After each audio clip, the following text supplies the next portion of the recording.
This is Leafs Morning Take with Nick Alberga and Jay Rosehill. Now we got a fight started here right off the bat with Rosehill. 30 minutes of live, nonstop Leafs talk starts now.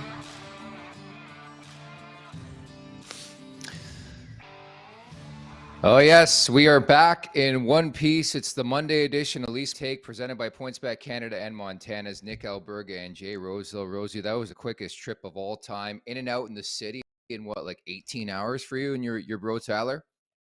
I don't know, something like that. It was a good little weekend, though. Too bad they dumped the ugly one of the weekend on our lap live. That was kind of brutal, but what a bounce back. What a bounce back. Yeah, it was a good weekend, dude. It was good to see you. Good to meet you. You showed me around the big smoke a little bit, but yeah, man, ready to rock this show and have a good week.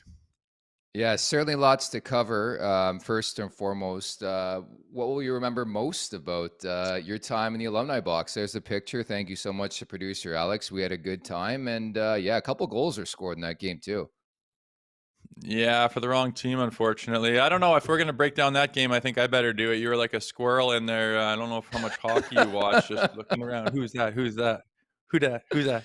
Lost you for a Head little was while on there. a swivel. Yeah, head was on a swivel, but that's what happens when you get in an alumni box for the first time. When you're Jay Rosehill and you have that presence, people are bumping into this guy at the arena. Hey, you're Jay Rosehill. Give me an autograph. It was the same type of shit for you, no? No, I don't think there's much of that going on. It happens when you get old and you're an old plug and you come back. There's not a lot of fanfare. I was waiting for my statue on Legends Row, but that thing is taking forever. Yeah, I told you, Fraser McLaren, who also wore 38 for the Leafs, is actually going to get that statue before you. But I'll just paint a picture for everybody watching and listening. Wendell Clark was in this box, and so was Jay Rosehill, and so was Nick Kypreos. All the attention was on Jay Rosehill, okay?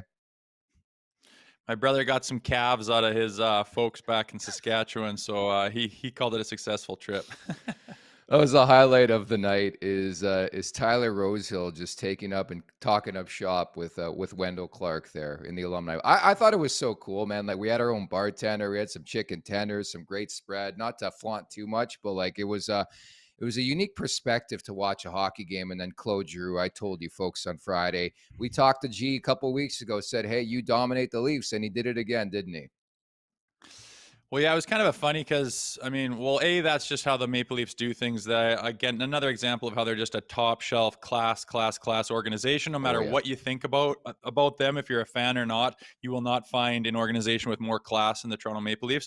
But watching that game from up there is a little different because me and you are, we go out to have a beer first and meet up and then get to the rink and we're there for the beginning and Sammy's in net and we're going, what the hell happened? And we're trying to stay off our phones and just enjoy the time. And all of a sudden we're like, what's going on? And they lay an egg and Murray gets banged up and it was a bit of a nightmare. I guess we'll get into that a little bit later, but definitely an interesting night and fun to do it in person like that in that box, thanks to the Maple Leafs. Oh, trust me, I got a couple takes, but yeah, we'll aim to do that at least once a season. Maybe hit the show or hit the road for a couple shows and meet with our listeners and our fans and everybody who watches us. So remember to subscribe.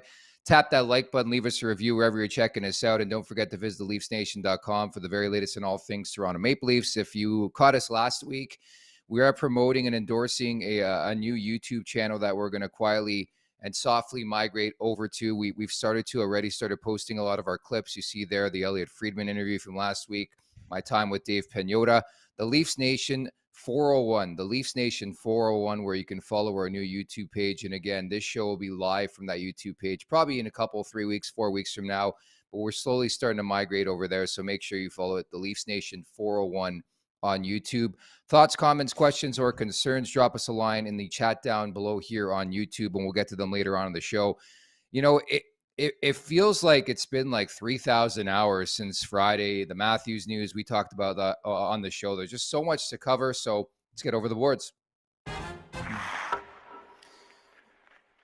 All right, so we'll work, in reverse order. We'll start with the game last night. John Tavares, his 1,000th NHL game, and just what a beatdown by the Maple Leafs. I was really, really impressed. A 5-1 win, 3-1-0 on their 5-game homestand. JT picks up 2 apples. Ilya Samsonov, 23 saves. How much money on the board? Would that be double the money on the board because you have Samsonov and a revenge look and then JT in game 1,000? I think it would be a few bucks, especially for JT, 1,000. I mean, that literally only happens one time in your career. So it'd be interesting to see. I've played against guys' 1,000 games, so I've been sitting there in the bench for the ceremony and whatnot, but not while a guy on my team's doing it. So I'm not. I don't have experience on what they throw up on the board. Why? I doubt it. I bet you just put a team dinner. And he'd be like, boys, I'm taking the whole boys out for dinner, which is a nice ticket that he'd have to pay for sure. But guy like him, I wouldn't doubt if it was a team dinner. It seems to be the thing to do, and all the boys get kind of pumped up because it's kind of, you run it by the coaches and they say, yeah, you guys go out and do your thing, and that's blah blah blah, and you kind of get a night out with the team, which is awesome. What happens in situations like this? Like, do you know, and you said you haven't been a part of a 1000th game, but like anytime a guy hits a milestone, does everybody chip in on a gift? How does it work? And what kind of gift do you normally get him? Like, is it a watch or is it something else?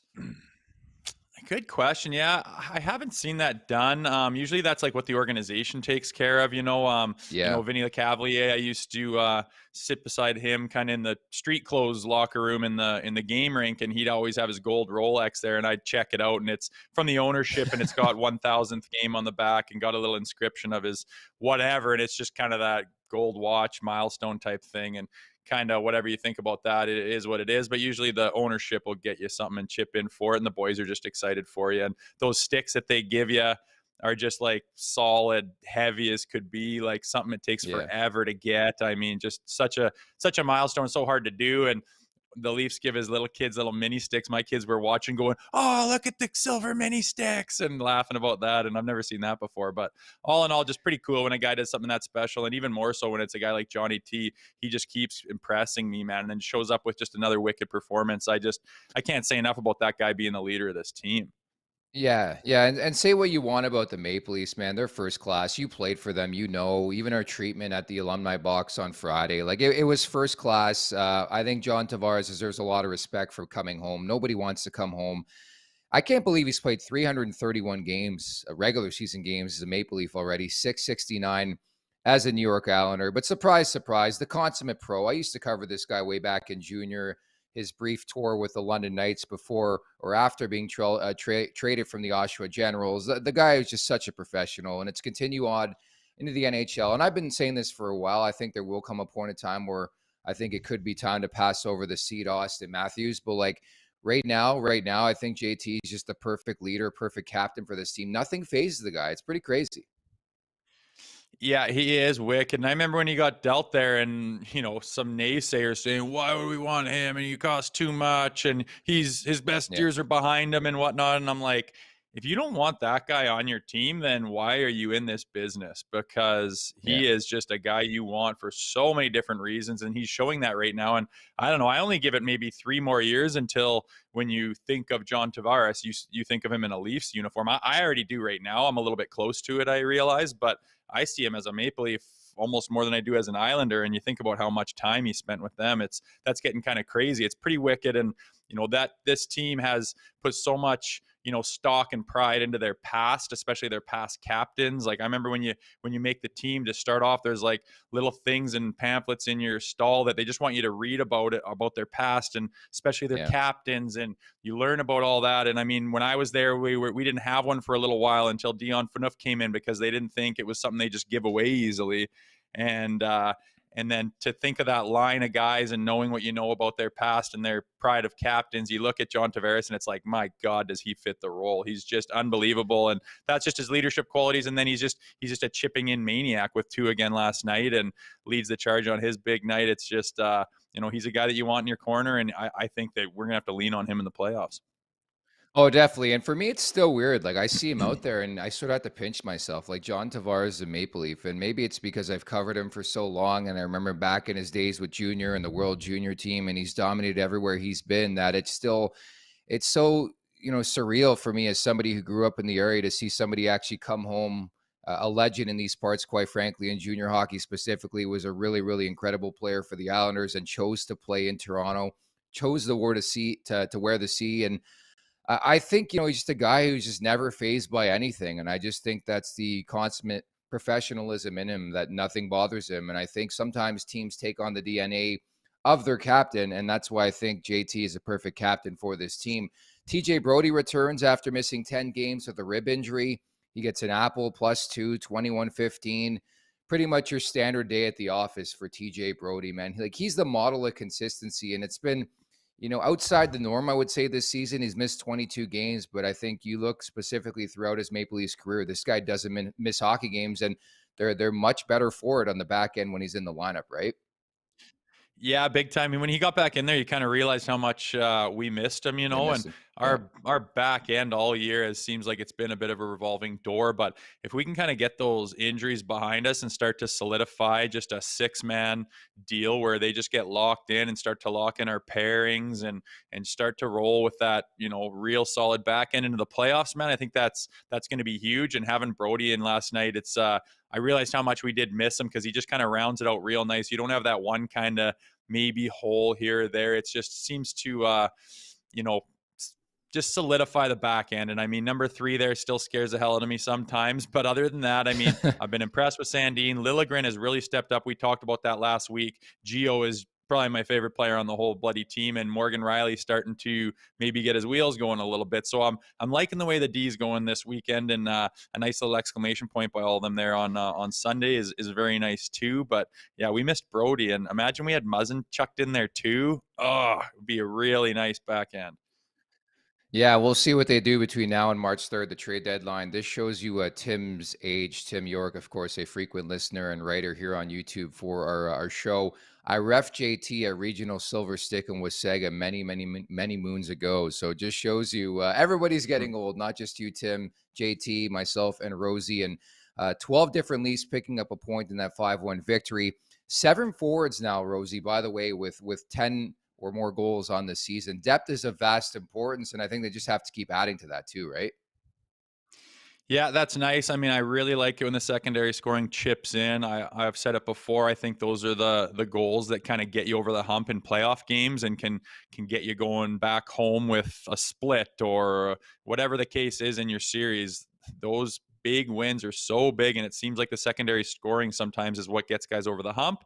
And to see, the Engvalls and the Kerfoots burying and the Camps is definitely nice, and getting guys on the back end to chip into. I think Morgan Riley's got the monkey off his back now that was probably bothering him. He's too good of a player to be this close, past All-Star break, coming into All-Star break and not having a goal yet. So I imagine that was very annoying for him. That can go away now, and maybe the floodgates open, but just pretty solid, man. And yeah, good to see Engvall on the board. Just a solid rebound from a shit game on Friday.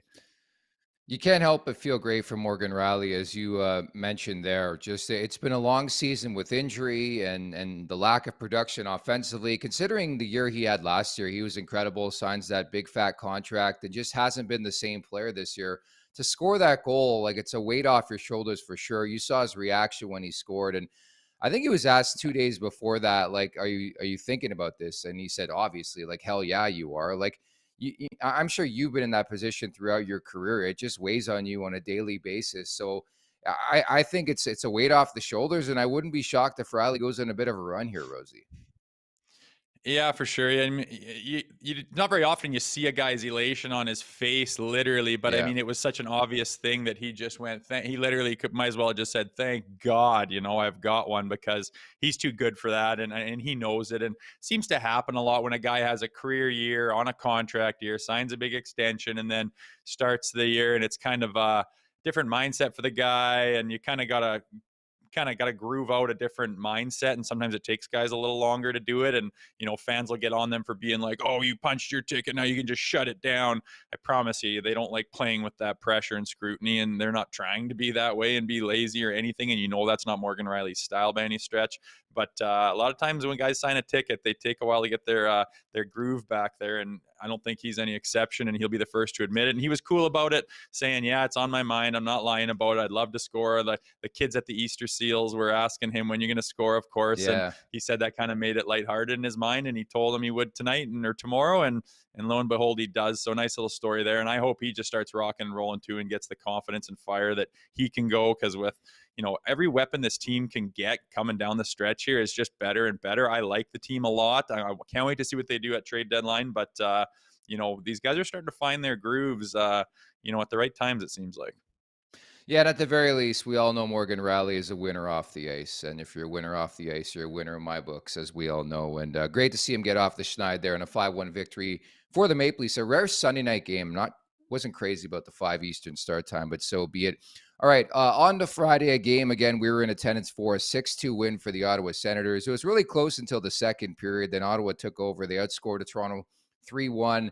I thought Pontus Holmberg in his first game since Austin Matthews got hurt was trying to do maybe a bit too much. Like if you remember, he started the game as a 2C, and then naturally Alex Kerfoot took over that role. I don't think he was ready.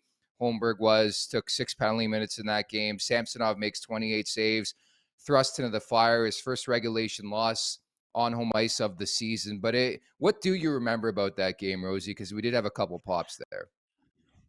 Yeah, it's tough watching in there. We're Yeah. BSing and excited about things and eating food and everything else. Totally different vibe. But, I remember G kind of lighting us up there in the second half of the game and not being too happy about that. Getting there, we were shocked that Murray wasn't playing. And we're talking about, man, how rough is that for Sammy? Goalies are creatures of habit. Goalies are a little bit mind riddled with weird stuff more often than the average player. And I think the last thing they like is to get surprised by things and get thrown in cold. And all you're thinking about is all the shit you do to get ready for a game. And they have a whole day's worth of stuff that they do. And to get tossed in, I was like, this isn't ideal. And, it ended up not being ideal. And it was kind of the first time that Sammy showed, the whole team showed weakness. They just didn't show up, man. The Sens just took over, and they were playing good hockey. You got to give credit where credit's due. I think they went into Montreal after and shelled them too. So they're playing some good hockey. But yeah, I just think the whole Murray thing, it wasn't there. And again, it's hard. It was a weird perspective for us because we're sitting up top, having drinks, bullshitting with people, and hard to get a real feel for the game considering you're used to watching on TV. But they just didn't show up, didn't have anything. Credit to the Sens, but at the same time, it was kind of nice they had that weird weekend because they could make up for it on Sunday like they did. Exactly. I thought it was a sloppy all-around game. I thought the first period they were okay. They actually came out pretty strong. But Yarncroc, Kerfoot, and Nylander line struggled. They were combined -7. The Sens looked hungry. They had a big weekend, by the way. Did the Senators, even though Cam Talbot's hurt right now. Josh Norris is done for the year. They found a way to get the job done. And we've mentioned it throughout the year. Anytime you play Ottawa, anytime you play Boston or the Montreal Canadiens, those teams always get up for the Toronto Maple Leafs. And this is no different. Ottawa struggled all season long, and then they have their best effort of the season, funny enough, against the Toronto Maple Leafs. But yeah, I just thought it put Samsonov in a very, very difficult position, which leads us into topic number 3. Montanus is bringing back the viewing party with daily deals in 2023. It's Monday, which means half-price wings. I'm going to be all over that. And should also note as well, the Leafs Nation 401, our YouTube page. Make sure you follow that first and foremost. The Nation Network YouTube page, all our socials as well. This is a big week and the beginning of a big time for us and our new friends over at Montana's. This week, make sure you go over to the Montana's socials on Instagram and Twitter and all that. Like the post, tag your friends in the comments, follow the show, and Montana's socials on Facebook, Instagram, and Twitter to win a $25 gift card, as you see on your screen right there. The draw, we'll give out the winner.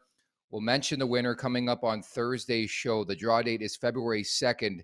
This Thursday, I'll actually be in Florida at Fanfare on the beach in Fort Lauderdale for All-Star Weekend. We're going to announce our first winner. This is the beginning of big things. All I'll say in state over the next couple weeks with our friends over at Montana. So make sure you get involved. Like the contest, tag your friends in the comments, follow the show and the Montana's socials. Don at Montana's as well. Enjoy the comfort menu in a Molson and enter for your chance to win a trip for 2 of the NHL awards in Nashville or a Molson branded NHL fridge. So lots coming your way. Rosie, let me ask you this to start this conversation, because my blood's been boiling since Friday. We sat down in the alumni box and you touched me on my shoulder. You're like, dude, they just announced Celia Samsonov. I'm like, what? Beg your pardon? Was this a sewer job? Was this just another sewer job by Matt Murray again? No, why would he want to do that? I mean, dude, it's a sewer job, man. I'm telling you. Like, this isn't the first time he's pulled shoot before his old team, you mentioned, right? It hasn't been. Dude, it's the second time. If you recall, the third game of the season, morning skate came up lame. I'm starting to get the indication Matt Murray wants no part of playing the Ottawa Senators, man. I'm sorry. He did this in Ottawa too against Pittsburgh. Trust me. I mean, I hear you. I hate. I'm not gonna call a guy out for doing like that's outrageous to bury your back up and to be that scared. He's won Stanley Cups. He's a legitimate one of the best goaltenders on the face of the planet just by being a starter in the NHL. And you're telling me he's so scared to face his old team that he keeps faking injuries I'm at the not, last dude. second? I wasn't implying he was faking anything, but it's very But just being a coincidental. little This ain't soft, happening. not battling through, being Yes. soft. I This hear isn't you. I hear happening you. against Okay. Nashville. It keeps happening against Ottawa, dude. Why? I don't know, man. It's not ideal, and yeah, he's injury prone. And I mean, he's played. Look what just happened to Sammy on Friday. He goes to face his old team, the guy that they replaced him with. First Yeah. time he's done it. He's coming off a bad loss at home. That's a big pressure game for him. Stands on his head, shuts the door, 5-1 win. How do you do? Thanks for letting me go. That was a freaking mistake, which I've been saying from the beginning. I don't know what happened there, but why'd they cut him loose for nothing? He's been sick this year. What a wicked day. How good does he feel right now on Monday morning? He feels great. That could have been Matt Murray on Saturday morning. Why would he pull the shoot? He's a professional. I gotta think that he did something weird. It just sucks that it happened both times. Maybe he's in his head. Maybe he's a little soft. I don't know. I'm not there, but it sucks that he can't just play them and get a win and put it behind him and start thinking of himself as a Maple Leaf and all the rest of it. But nonetheless, we've known this is going to happen. Matt Murray tends to get hurt. He's a little banged up right now for, how much does he tough it out and whatever. Who knows? I can't say, man. I've known some of the toughest guys in the world that are injury prone. It's not about that, but definitely sucks that he's kind of had a pattern of getting hurt at the last minute before his Sens debut.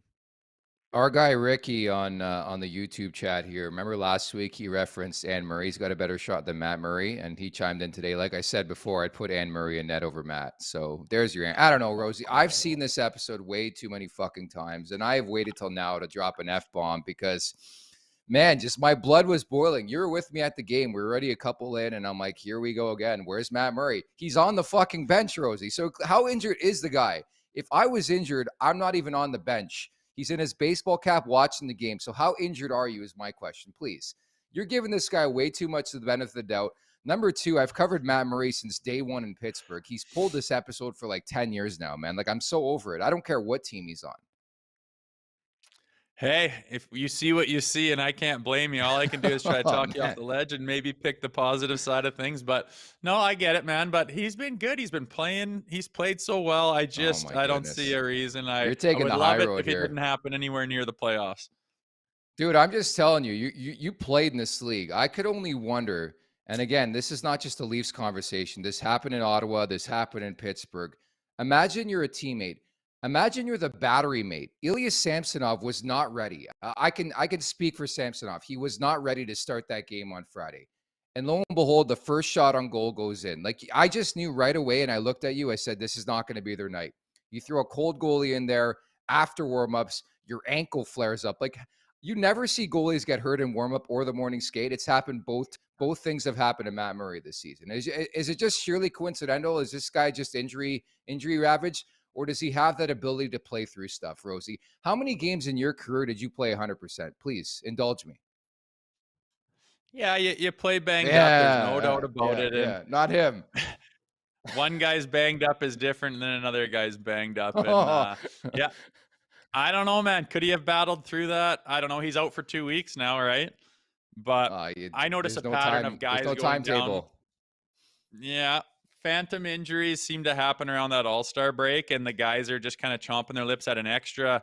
You got more reason just to kind of, hey, I need a little break. I need to rehab some stuff. I need to get off of this, whatever, knee, ankle, back, hip, shoulder, and take some time off. And I mean, I believe that's why Austin Matthews, it's hard to say because, I mean, we got to play Boston yet, and it's just such a big game, but maybe their mind's different with Boston being so far out. That being said, they just lost 3 in a row.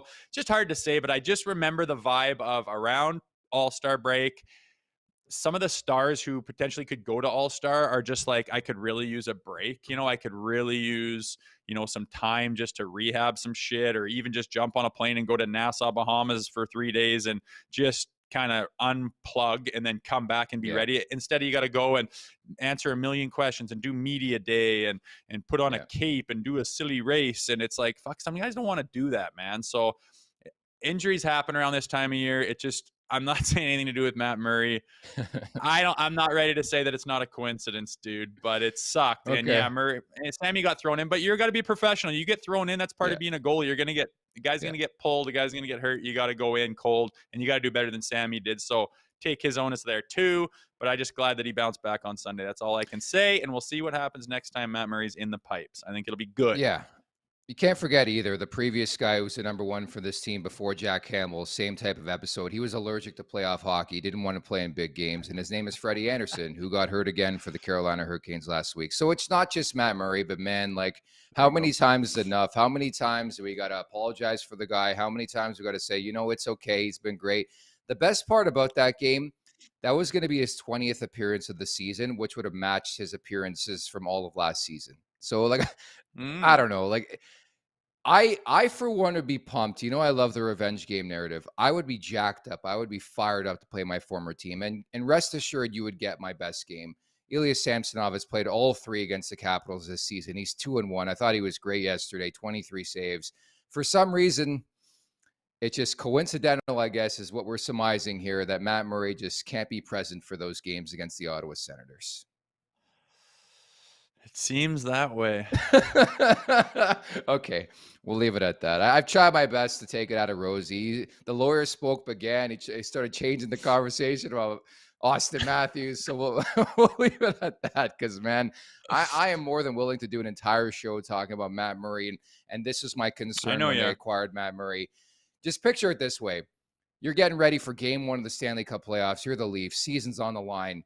Jobs are on the line. Guys could be traded if you don't win this series. Matt Murray's your guy. Morning skate. Oh, hurt my ankle. Can't go. Let's throw Sammy in there against Tampa Bay Lightning. It's just not a good scenario. So what I'm getting at is go out and acquire a goalie, please. Maybe Thatcher Demko. The wrap-up is brought to you by our friends at PointsBet Canada.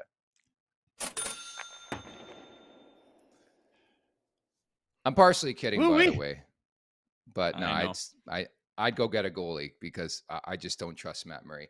Anyways, let's get to the bets, Rosie. I had a hot week. You weren't on with me on Friday, so I'll tell you on air now. I know I shit-talked you on air while you were in the air. Your Pittsburgh pig was just dreadful, man. I'm going to start leaking some picks to you. Like, you're just not hitting on anything. It's been a dry spell for like 4 months for you.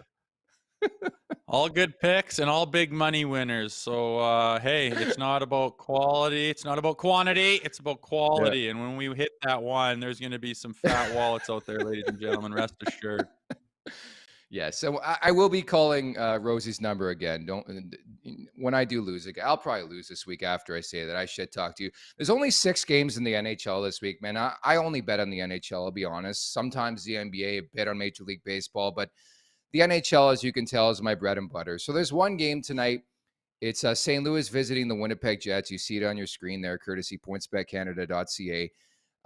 Jordan Kyrou. I like the shot prop here. 3.5 shots on goal. Give me the over at -105. He's cleared that number in 5 of the last 6 games. Big divisional matchup. He's going to get up for it. He's going to play in that game, Rosie. So I like Jordan Kyrou over 3.5. Yeah, why not? If you say so, man, I'm not going to backtalk it. I mean, I've been cold, and I mean, if that kid likes to shoot, he likes to shoot. And honestly, my first thing goes to who's going to win that game, who's hot, who's not, where are they, what's going on, where's their heads at. And that's why I love to actually live bet. Wait till the game starts and see what's going on, get a vibe for what's going on. And before the Vegas line changes, maybe you can jump on something. But you always seem to have those shot props down. They're actually really good bets to make, and easier to hit than I think a lot of the other ones on the board. So why wouldn't you keep going back to him? And a player of his caliber you think's going to be fired up, has reason to shoot the biscuit and rock and roll. I think we'll make some more money.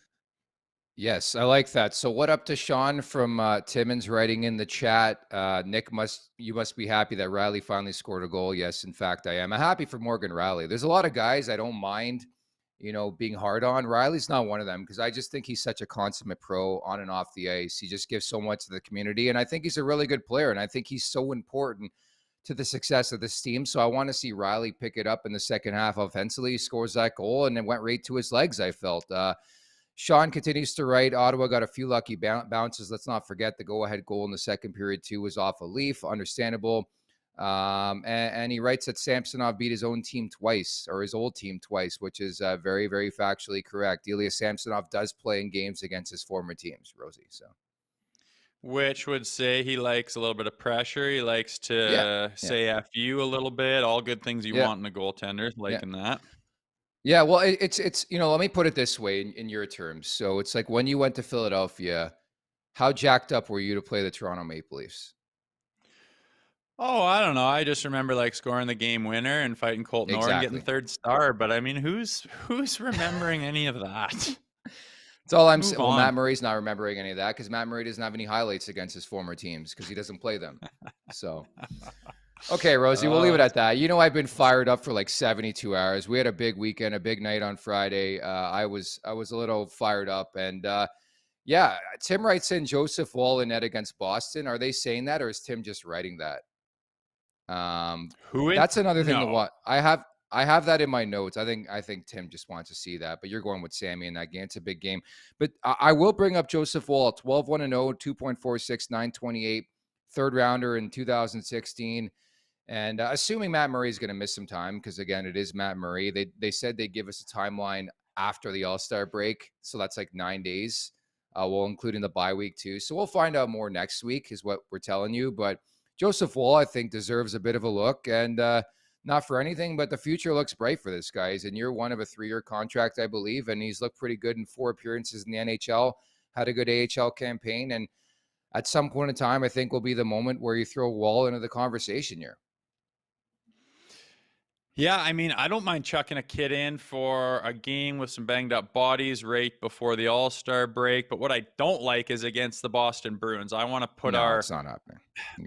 Yeah, and I think that's got to be a little bit of a joke. But for him to come up, and I mean, he's gonna get a taste of something here, and whether it be now or down the road, it looks like he's got good numbers. And I don't know, with Matt Murray being injury prone, maybe all of a sudden this guy's on the bench in the playoffs and maybe he can get tossed in. And I mean, look back through the few years there where guys kind of come out of nowhere, specifically just in the playoffs, and like do insane things that it like makes their careers, So that's something to think about when this guy goes in, but you just never know if he's ready or not. Young goalie, but not crazy young. He's starting to get to the time where, you're in your prime, man. So good opportunity for him if your boy Matt Murray just keeps getting banged up. Yeah, not my boy. I think he's had a good season, but I need old Mr. Reliable in between the pipes, as reliable as you can be in 2023 when you're a goalie. Because let's face it, every team, they go like 3 goalies deep at least every season. But it just seems like the Leafs, for some reason, can't have a goalie who just stays healthy. It happens every year. Anderson, Campbell. I'm just so tired of this shit, man. I really, really am tired. And that was my major league concern. You get Matt Murray. Again, this is not the first time he's pulled this act. It's been an act throughout his career. And how long are we going to dwell on those 2 Stanley Cups for Matt Murray like 10 years ago with the Pittsburgh Penguins? But I'm going to leave it at that.